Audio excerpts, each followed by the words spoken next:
ವ್ಯಾಖ್ಯಾಮುದ್ರಾಂ ಕರಸರಸಿಜೈಃ ಪುಸ್ತಕಂ ಶಂಖಚಕ್ರೆ ಬಿಭ್ರದ್ಭಿನ್ನಸ್ಫಟಿಕರುಚಿರೆ ಪುಂಡರೀಕೆ ನಿಷನ್ನಃ ಅಮ್ಲಾನಶ್ರೀರಮೃತವಿಶದೈರಂಶವಿಪ್ಲಾವಯನ್ಮಾಮಾವಿರ್ಭೂಯಾತ್ ಅನಘಮಹಿಮಾ ಮಾನಸೇ ವಾಗಧೀಶಃ.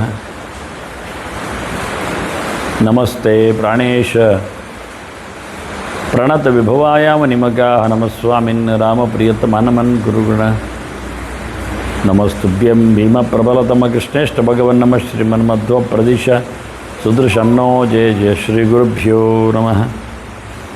ನಾರಾಯಣಂ ಸುರಗುರುಂ ಜಗದೇಕನಾಥಂ ಭಕ್ತಪ್ರಿಯಂ ಸಕಲಲೋಕ ನಮಸ್ಕೃತಂಚ ತ್ರೈಗುಣ್ಯವರ್ಜಿತಮಜಂ ವಿಭುಮಾದ್ಯಮೀಶಂ ವಂದೇ ಭವಗ್ರಂ ಅಮರಾಸುರಸಿದ್ಧವಂದ್ಯಂ ನಾರಾಯಣಂ ನಮಸ್ಕೃತ್ಯ ನರಂಚೈವ ನರೋತ್ತಮಂ ದೇವೀಂ ಸರಸ್ವತೀಂ ವ್ಯಾಸಂ ತತೋ ಜಯಮುದೀರೇ. ಓಂ ಸಹಸ್ರಶೀರ್ಷಾ ಪುರುಷಃ ಸಹಸ್ರಾಕ್ಷ ಸಹಸ್ರಪಾತ್ ಸಭೂಮಿಂ ವಿಶ್ವತೋ ವೃತ್ವಾ ಅತ್ಯತಿಷ್ಠದಶಾಂಗುಲಂ. ನಮಸ್ತ್ವನಂತಾಯ ಸಹಸ್ರಮೂರ್ತಯೇ ಸಹಸ್ರಪಾದಾಕ್ಷಿ ಶಿರೋರುಬಾಹವೇ ಸಹಸ್ರನಾಮ್ನೇ ಪುರುಷಾಯ ಶಾಶ್ವತಿ ಸಹಸ್ರಕೋಟಿಗುಧಾರಿಣೇ ನಮಃ. ವೇದವ್ಯಾಸುರ ಮಹಾಭಾರತದ ಚಿಂತಕರಿಗೆ ವಂದನೆಗಳು. ವಿಷ್ಣು ಸಹಸ್ರರೂಪನಾಮ ಸ್ತೋತ್ರದ 9ನೆಯ ಪ್ರವಚನ. ಬನ್ನಂಜಿಯವರ ನಾಮಚಂದ್ರಿಕೆಯ ಆಧಾರದಲ್ಲಿ ಅವರ ಜನ್ಮೋತ್ಸವದ 90ಯ ಈ ಸಂದರ್ಭದಲ್ಲಿ ಚಿಂತನೆ.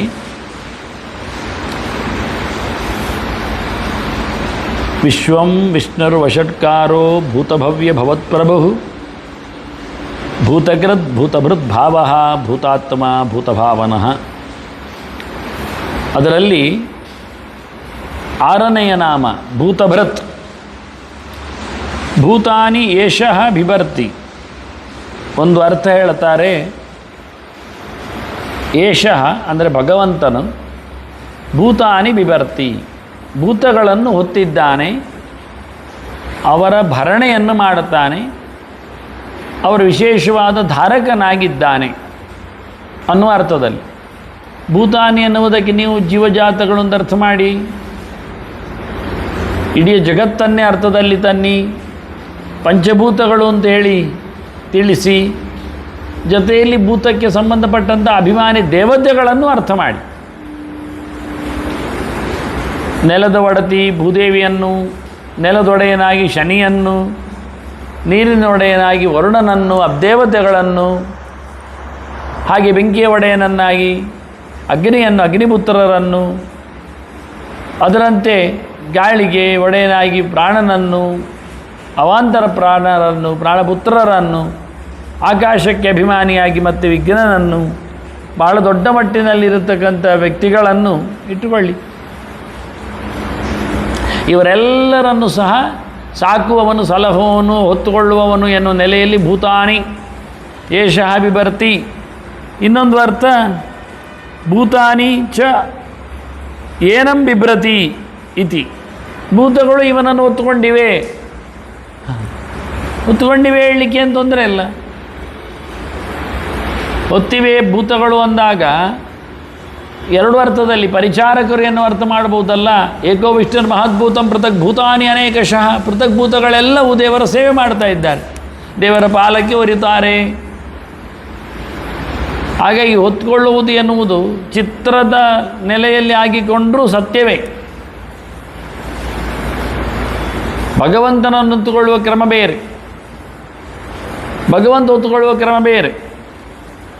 ಹೊತ್ತುಕೊಳ್ಳುವವನೇ ದೊಡ್ಡವನಾಗುವುದುಂಟು. ತಾಯಿ ಮಗುವನ್ನು ಹೊತ್ತುಕೊಳ್ಳುತ್ತಾಳೆ. ದೊಡ್ಡವರು ಯಾರಿಲ್ಲಿ? ತಾಯಿ. ಸೇವಕ ಮಾಲೀಕನನ್ನು ಪಾಲಕಿಯಲ್ಲಿ ಹೊತ್ತುಕೊಂಡಿದ್ದಾನೆ. ಇಲ್ಲಿ ಯಾರು? ಮಾಲೀಕ ದೊಡ್ಡವ, ಹೊತ್ತುಕೊಂಡದ್ದು ಸೇವಕ ಅಲ್ವ? ಸೇವಕ ದೊಡ್ಡವಲ್ಲ. ಆಗ ತಾಯಿ ಮಗುವನ್ನು ಇಟ್ಟುಕೊಂಡು ದೊಡ್ಡವಳಾದಳು. ಮಗುವಿನ ಪೋಷಣೆ ಮಾಡುವುದು. ಯಾಕೆ? ರಸ್ತೆ ದಾಟಿಸ್ತಾ ಇದ್ದಾಳೆ, ನೀರು ನಿಂತಿದೆ ದಾರಿಯಲ್ಲಿ, ಅದನ್ನು ದೇವರು ಎಲ್ಲರನ್ನು ದಾಟಿಸ್ತಾ ಇದ್ದಾನೆ, ಓದ್ಕೊಂಡಿದ್ದಾನೆ. ಮತ್ತು ಎಲ್ಲರೂ ದೇವರನ್ನು ಹೊತ್ತುಕೊಂಡಿದ್ದಾರೆ. ಅದು ಹೇಗೆ? ಅದು ಹೀಗೆ, ಚಿಂತನೆಯ ನೆಲೆಯಲ್ಲಿ, ಅಭಿಮಾನಿಕವಾಗಿ, ಸ್ವಾಮಿತ್ವದಲ್ಲಿ. ಹಾಗೆ ರಾಜನಿಗೆ ಎರಡೂ ರೀತಿಯಿಂದಲೂ, ರಾಜರಿಗೆ ಪ್ರಜೆಗಳ ಹೊಣೆಯೂ ಒಂದುಂಟು. ರಾಜರನ್ನು ಸೇವಕರು ಹೊತ್ಕೊಂಡು ತಿರುಗ್ತಾರೆ ಅಂದ ತಕ್ಷಣ ರಾಜ ಅವರನ್ನು ಭರಣೆ ಮಾಡ್ತಾ ಇಲ್ಲ ಅಂತ ಅರ್ಥ ಅಲ್ಲ. ಅದರ ಮೊದಲ ಅರ್ಥವೇ ಪ್ರಧಾನ. ಭೂತಾನಿ ಯಶ ವಿಭರ್ತಿ, ಭೂತಗಳು ಇವನನ್ನು ಹೊತ್ತುಕೊಂಡರೂ ಅನೇಕ ಲೆಕ್ಕದಲ್ಲಿ ಹೊತ್ಕೊಳ್ತಾರೆ.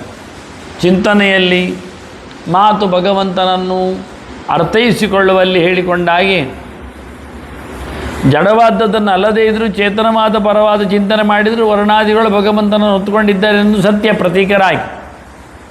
ಹಾಗೆ ಅನೇಕ ಅರ್ಥಗಳಲ್ಲಿ ಭೂತಭೃತಿ ಎನ್ನುವುದಕ್ಕೆ ಅರ್ಥವನ್ನು ಕೊಟ್ಟರು. ಮುಂದೆ ಭಾವ ನಿರ್ದುಷ್ಟೋ ಭವತಿ. ಭಾವ ಅಂದರೆ ಏನರ್ಥ? ಇದ್ದಾನೆ ಅಂತ ಅರ್ಥ. ಎಕ್ಸಿಸ್ಟ್, ಇರುವಿಕೆ. ಭೂಸತ್ತಾಯಾಮ್ ಧಾತ್ವರ್ಥ, ಅದರಿಂದ ತೆಗೆದದ್ದು. ಇದ್ದಾನೆ ಅಂದರೆ ಏನರ್ಥ? ಸುಮ್ಮನೆ ಇದ್ದಾನೆ ಹೇಳುವುದಿಲ್ಲ. ಸುಖದಲ್ಲಿ ಇರಬೇಕು, ಮತ್ತು ಯಾವುದೇ ತಪ್ಪಿಲ್ಲದೆ ಇರಬೇಕು. ನಿರ್ದುಷ್ಟನಾಗಿರುವುದೇ ಒಂದು ದೊಡ್ಡ ಸಂಗತಿ, ಅದು ದೇವರು ಮಾತ್ರ. ಇನ್ನೊಂದು ಅರ್ಥ ಹೇಳಿದ್ದು ನಾನು ಅಲ್ಲೇ ಉಂಟು. ಆನಂದ ರೂಪಶ್ಚ ಭವತಿ ಇತಿ ಭಾವ. ಅದಕ್ಕೆ ಬನ್ನಂಜಿಯವರು ಉದಾಹರಣೆ ಕೊಡುವುದುಂಟು. ಯಾರಾದರೂ ಸಿಕ್ಕಿದಾಗ ಕೇಳುವುದುಂಟಂತೆ.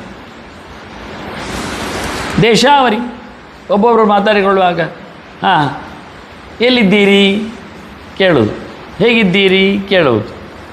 ಆಗ ಅವರು ಹೇಳೋದು, ಈಗ ಬೆಂಗಳೂರೇ ಇರುವುದು, ಆದರೆ ಸಮಸ್ಯೆ ಏನು, ಪರಿಹಾರ ಆಗ್ತಾ ಇಲ್ಲ ನೋಡಿ.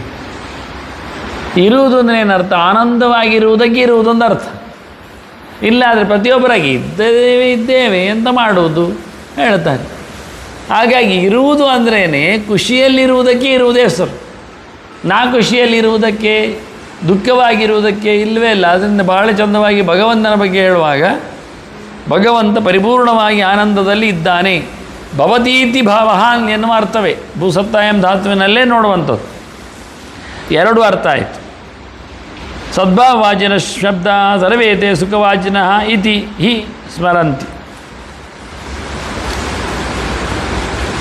ಭಾವಶಬ್ದವು ಸದ್ಭಾವವನ್ನು ಹೇಳುವುದಾದರೆ, ಒಳ್ಳೆಯತನವನ್ನು ಹೇಳುವುದಾದರೆ ಅದರ ಅರ್ಥ ಎಂಥದ್ದು ಕೇಳಿದರೆ ಸುಖದಲ್ಲಿ ಇದ್ದಾರೆ ಅಂತಲೇ ಅರ್ಥ, ಇನ್ನೇನು ಅಲ್ಲ. ಸದ್ಭಾವವಾಚಿನ ಶಬ್ದ ಸರ್ವೇದೇ ಸುಖವಾಚಿನ. ಸತ್ವಂ ನಿರ್ದೋಷತ್ವಂ ಇತಿ ಚ ತತ್ವಪ್ರದೀಪೇ.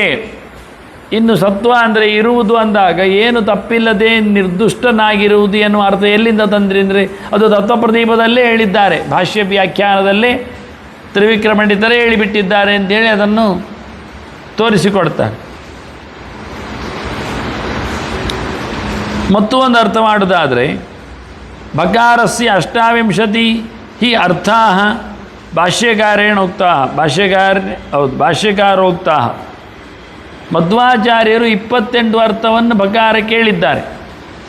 ಅದು ವಿಶೇಷ. ಭಾವ ಅನ್ನುವಲ್ಲಿ ಬಕಾರಕ್ಕೆ ಅರ್ಥ ಭಾ ಎನ್ನುವುದು. ಭಾ ಎನ್ನುವುದನ್ನು ಅರ್ಥ ಮಾಡಿಕೊಳ್ಳಲಿಕ್ಕೆ ಬರುವ ಹಾಗೆ ವ್ಯವಸ್ಥೆ ಮಾಡಿದ ರೀತಿ. ಮಧ್ವಾಚಾರ್ಯರು ಮಹಾಭಾರತ ತಾತ್ಪರ್ಯ ನಿರ್ಣಯ ಅಂತ ಒಂದು ಬರೆದಿದ್ದಾರೆ, ಅಂದರೆ ಕೊಟ್ಟಿದ್ದಾರೆ. ಮಹಾಭಾರತ ತಾತ್ಪರ್ಯಂ, ಮಹಾಭಾರತದ ತಾತ್ಪರ್ಯ ಏನು, ಯಾರು? ಅದು ಕೃಷ್ಣ. ಆ ಕೃಷ್ಣ ಚರಿತೆಯನ್ನು ಕೊಡುವಾಗ ಅಲ್ಲಿ ಒಂದು ಶ್ಲೋಕ ಬಾ ಭಾ ಬಾ ಭಾ ಬಾ ಬಾ ಭಾ, ಒಂದು ಪಾದದಲ್ಲಿ 7, 4 ಪಾದದ್ದು ಸೇಮ್, ಅದರದ್ದು ಸಂಧಿ ವಿಂಗಡಣೆಗೆ ಭಾ ಮತ್ತು ಆ ಬಕಾರಕ್ಕೆ ಅಷ್ಟು 28 ಬಾ ಹೇಳಿದ್ರಿ ಅಲ್ಲ. ಮಧ್ವಾಚಾರ್ಯ ಕೊಟ್ಟಂಥ ಒಂದು ಮಾತು ಅದು. ಯಾರು ಶಿಷ್ಯ ಕೇಳಿರ್ತಾನೆ ಒಟ್ಟಿಗೆ, ಹಾಗಾದರೆ ನಮಗೆ ಆ 28 ಕೊಟ್ಟು ಬಿಡಿ ಅಂತ. ಅದಕ್ಕೆ ಮಧ್ವರು ಕೋಶವನ್ನೇ ಕೊಟ್ಟು ಬಹುದಾರಿಯೇ ಚ ಸೌಂದರ್ಯೇ ಭಗಾಂಭೀರ್ಯೆ ಅಂತ ಹೇಳಿಕೊಂಡು ಬಾಯಿ ಎನ್ನುವುದಕ್ಕೆ ಏನೆಲ್ಲ ಅರ್ಥ ಉಂಟು ಹೇಳಿಕೊಂಡು ಒಂದಷ್ಟು ಶ್ಲೋಕ ಪ್ರಕಾರದಲ್ಲಿ ಕೊಟ್ಟಿದ್ದಾರೆ. ಅದನ್ನು ಬನ್ನಂಜಿ ಅವರದ್ದೇ ಆದ ಬೇಕಾದರೆ ಭಾರತ ತಾತ್ಪರ್ಯ, ಮಹಾಭಾರತ ತಾತ್ಪರ್ಯದಲ್ಲಿ ನೋಡಲಿಕ್ಕೆ ಬರ್ತದೆ. ಹಾಗಾಗಿ ನಾನು ಅದನ್ನು ಇಲ್ಲಿ ವಿವರಣೆಗೆ ತರಲಿಲ್ಲ. ಯಾಕೆಂದರೆ ಅದೇ ಒಂದು 28 ಕೊಡಬೇಕು. ಅಂದರೆ ಭಾವ ಅಂದರೆ ಬಕಾರಕ್ಕೆ ಔದಾರ್ಯ ಅಂತಿದ್ದರೆ ಔದಾರ್ಯವಂತನು, ಸೌಂದರ್ಯ ಇದ್ದರೆ ಸೌಂದರ್ಯವಂತನು. ಹಾಂ, ಹಾಗಾಗಿ ಬಕಾರಕ್ಕೆ ಇರತಕ್ಕ ಅರ್ಥ ಎಲ್ಲವೂ ನರಹರಿ ತೀರ್ಥದನ್ನು ಉದ್ಧಾರ ಮಾಡಿಕೊಂಡಿದ್ದಾರೆ. ಮತ್ತೆ ಬಕಾರಸ್ಯ ಅಷ್ಟಾವಿಂಶತಿರರ್ಥ ಭಾಷ್ಯಕಾರೋಕ್ತಾ, ಎಲ್ಲಿ ಅಂದರೆ ಅಲ್ಲಿ ಸರ್ವೇಪಿ ಅರ್ಥ ಅನುಸಂಧೇಯ, ಅಷ್ಟನ್ನೆಲ್ಲ ಇಲ್ಲಿ ತಂದುಬಿಡಿ, 28 ಅರ್ಥವನ್ನು ಇಲ್ಲಿ ಮಾಡಿಬಿಡಿ.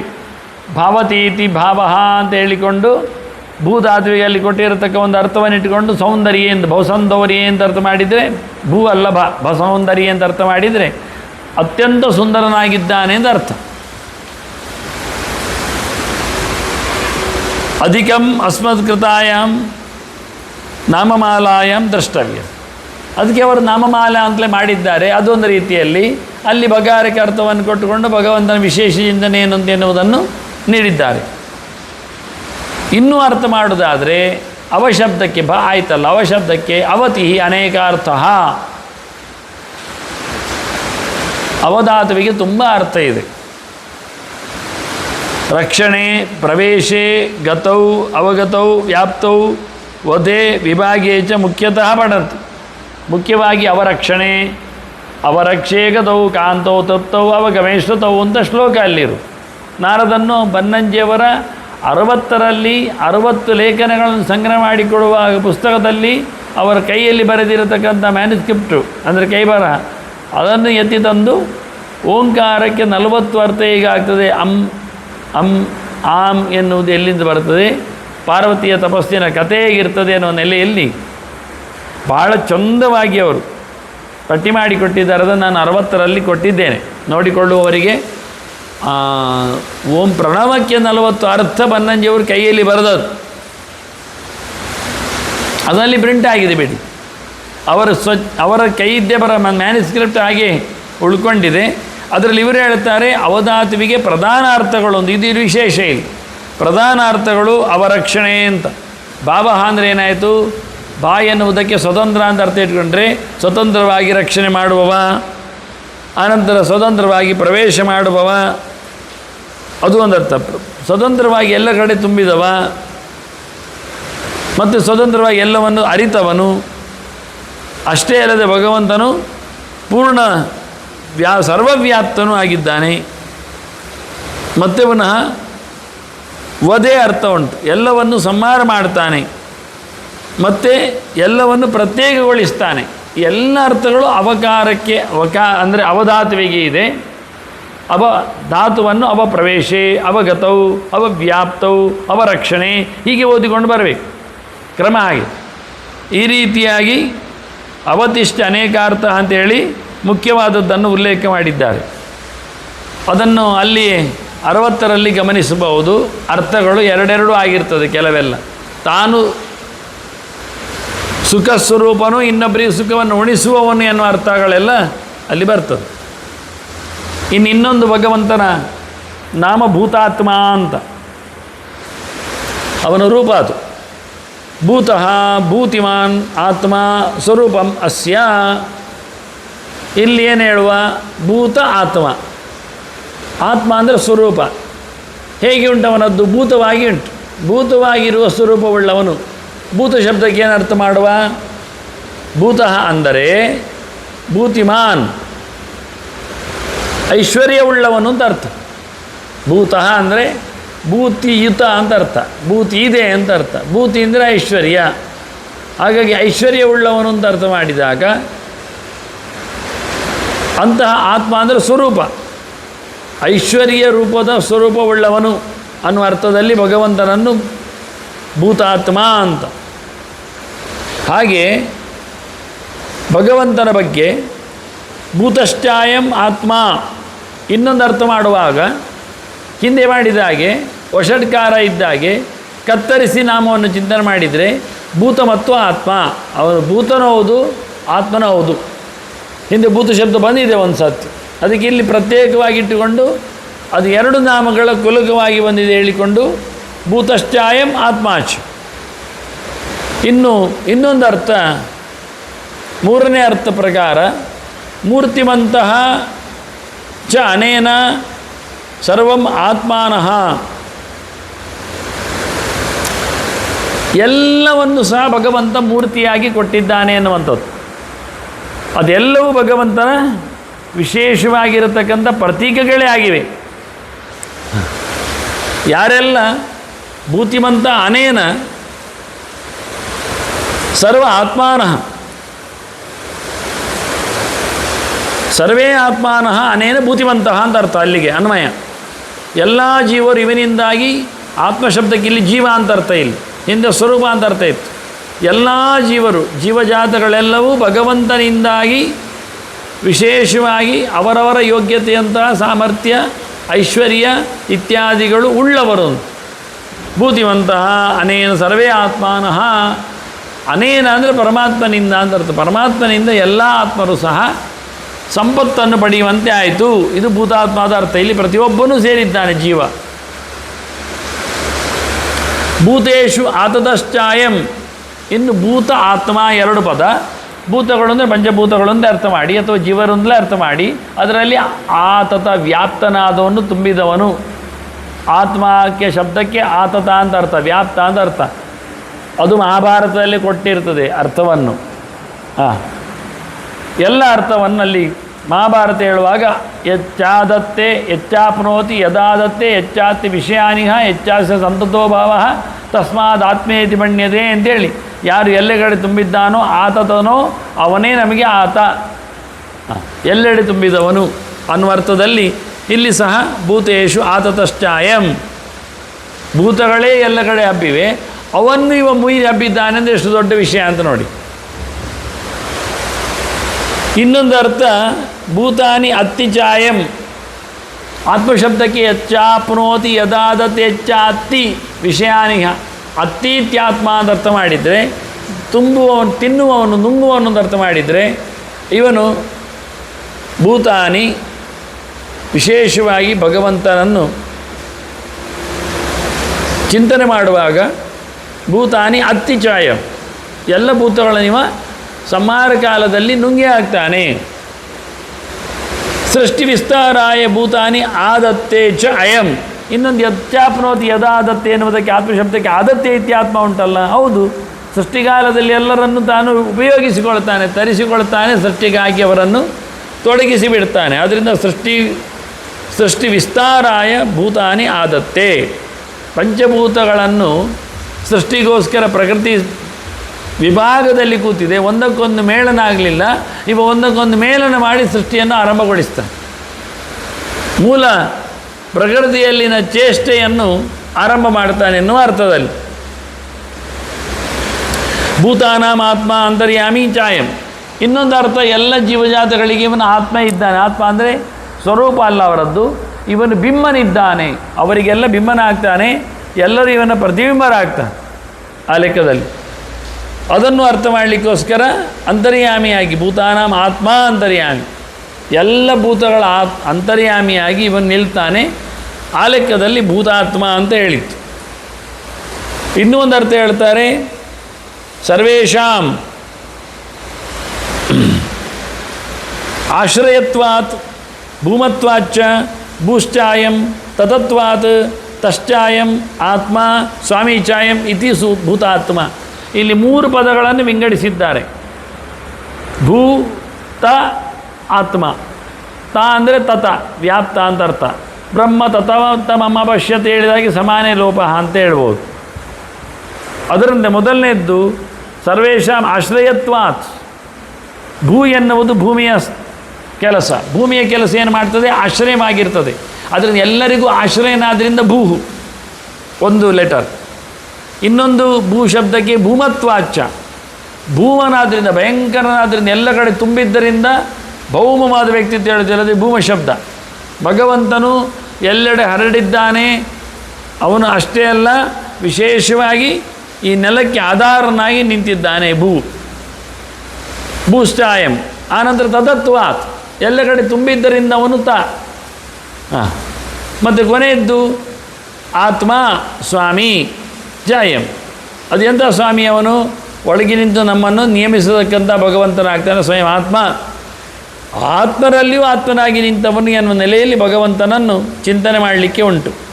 ತದಶ್ಚಾಯಂ ಆತ್ಮ ಸ್ವಾಮಿ. ಆತ್ಮಶಬ್ದಕ್ಕೆ ಅರ್ಥ ಈಗ ಸ್ವಾಮಿ ಅಂತ ಅರ್ಥ.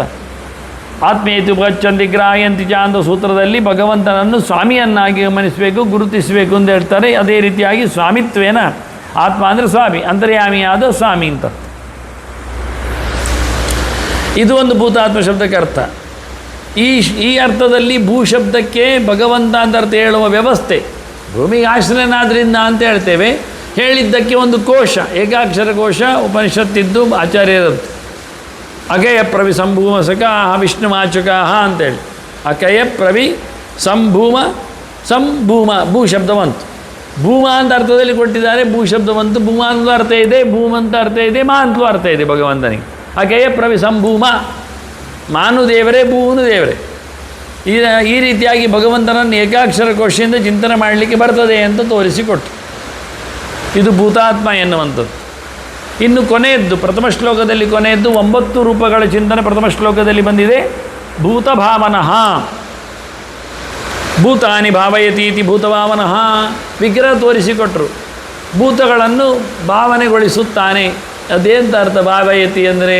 ಅದಕ್ಕೆ ಅರ್ಥ ಕೊಡ್ತಾರೆ. ಭಾವಯತಿ ಅಂದರೆ ಸೃಷ್ಟಿ ಸ್ಥಿತಿಶ್ಚ ಸಂಹಾರ ಭಾವನೇತ್ಯಭಿಧೀಯತೆ.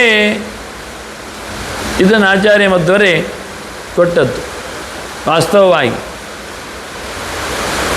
ಏನರ್ಥ ಹೇಳಿದಾಗಾಯಿತು? ಸೃಷ್ಟಿ ಸ್ಥಿತಿ ಸಂಹಾರವನ್ನು ಭಾವನಾ ಅಂತ ಕರೀತಾರೆ. ಸೃಷ್ಟಿ ಸ್ಥಿತಿ ಸಂಹಾರ ಭಾವನೇತ್ಯಭಿಧೀಯತೆ.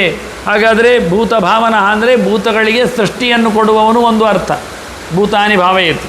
ಇನ್ನೊಂದು ಭೂತಾನಿ ಭಾವಯತಿ ಅಂದರೆ ಭೂತಗಳಿಗೆ ಸ್ಥಿತಿಯನ್ನು ಕೊಡುವವನು ಅಂತ ಅರ್ಥ. ಮತ್ತು ಪುನಃ ಭೂತಾನಿ ಭಾವಯತಿಯಿಂದ ಅರ್ಥ ಮಾಡಿದರೆ ವಿಶೇಷವಾಗಿ ಭೂತಗಳಿಗೆ ಭೂತಗಳ ಸಂಹಾರವನ್ನು ಮಾಡಿದವನು ಅಂತ.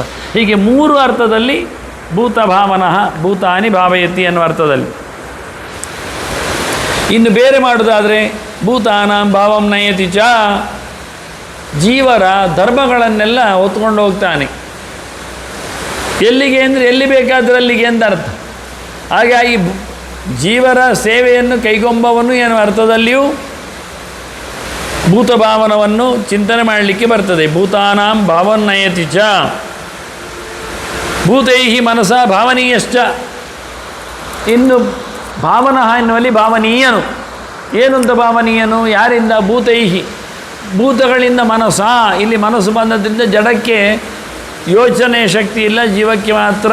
ಅದರಿಂದ ತತ್ವಾಭಿಮಾನಿಗಳು ಜೀವರಲ್ಲಿ ಇರುವವರು ಮುಖ್ಯವಾಗಿ ದೇವರನ್ನು ಬಿಂಬವನ್ನು ನೋಡಬೇಕು, ಅದರಿಂದ ಶಕ್ತಿಯನ್ನು ಪಡಿಬೇಕು. ಈ ರೀತಿಯಾಗಿ ವಿಶೇಷವಾದಂತಹ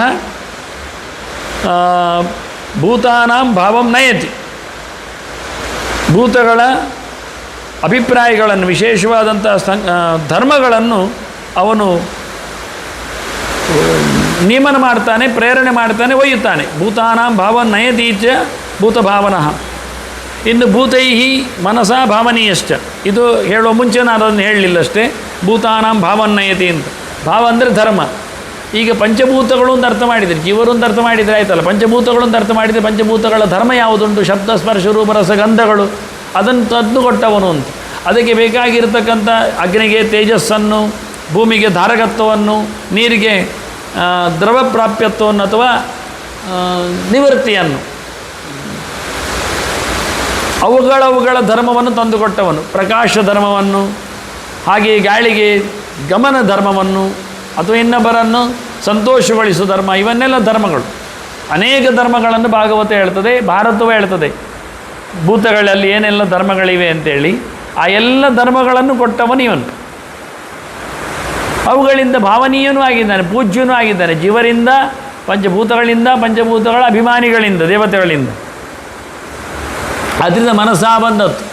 ಜಡಗಳೇನು ಚಿಂತನೆ ಮಾಡುವುದಿಲ್ಲ. ಅದರಿಂದ ಭೂತೈ ಹಿಂದರೆ ಹಾಗೆ ಜೀವರಿಂದ, ಭೂತಾಭಿಮಾನಿಗಳಿಂದ ಮನಸಾ ಭಾವನೀಯಶ್ಚ.